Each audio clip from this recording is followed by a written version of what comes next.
BBMP news 9ಗೆ ಸ್ವಾಗತ. ಮೊದಲಿಗೆ ಮುಖ್ಯಾಂಶಗಳು.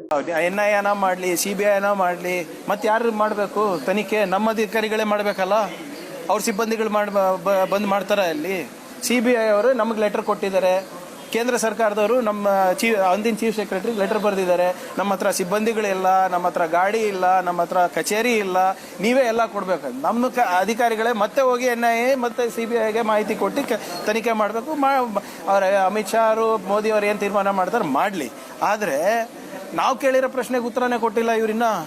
ಮಹೇಶ್ ತಿಮ್ಮರೋಡಿ ಯಾರು, ಯಾರ ಶಿಷ್ಯ, ಯಾರ ಗರಡಿನಲ್ಲಿ ಬೆಳೆದವರು, ಯಾಕೆ ಅಲ್ಲಿ ಅವರ ಏನು ಆಂತರಿಕ ಭಿನ್ನಾಭಿಪ್ರಾಯಗಳಿಂದ ಅದು ಯಾಕೆ ಸರ್ಕಾರಕ್ಕೆ ಹಾಕ್ತಾ ಇದ್ದಾರೆ? ಯಾರು ಶಿಷ್ಯಂದ್ರಿರು, ಯಾರು ಗರಡಿನಲ್ಲಿ ಬೆಳೆದವರು? ನಿಮ್ಮ ಗಿರೀಶ್ ಮಟ್ಟಣ್ಣನವರು BJP ಯುವ ಮೋರ್ಚಾದ ಅಧ್ಯಕ್ಷ, ಮಾಜಿ ಅಧ್ಯಕ್ಷ, BJPಯ ಅಧಿಕೃತವಾದಂಥ ಕ್ಯಾಂಡಿಡೇಟ್. B ಫಾರ್ಮ್ ತೊಗೊಂಡಿದ್ದಾರೆ BJPದು. ಎಲ್ಲಿಗೆ? ಗುರ್ಮಿಟ್ಕಲ್ನಲ್ಲಿ. ಮತ್ತು ಎಲ್ಲ ನೀವೇ ಚೂಟೋದು, ನೀವೇ ತೊಟಲು ತೂಗೋದ? ನಾನು ಹೇಳ್ತಾ ಇದ್ದೀನಿ, it is nothing but BJP versus BJP, RSS versus RSS. ನನಗೆ ಲಾಜಿಕ್ಕೇ ಅರ್ಥ ಆಗಿಲ್ಲ. BJP ಅವರು ಧರ್ಮಸ್ಥಳ ಚಲೋ ಯಾತ್ರೆ ಯಾರಿಗೋಸ್ಕರ ಮಾಡಿದ್ರು? ಧರ್ಮಾಧಿಕಾರಿಗಳು ಪರವಾಗಿ ಮಾಡಿದ್ರು, ಹೌದಾ?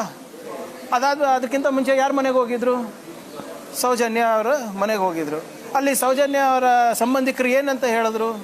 ಯಾರ ವಿರುದ್ಧ ದೂರು ಕೊಟ್ಟರು? BJP ನಾಯಕರ ವಿರುದ್ಧ ದೂರು ಕೊಟ್ಟರು.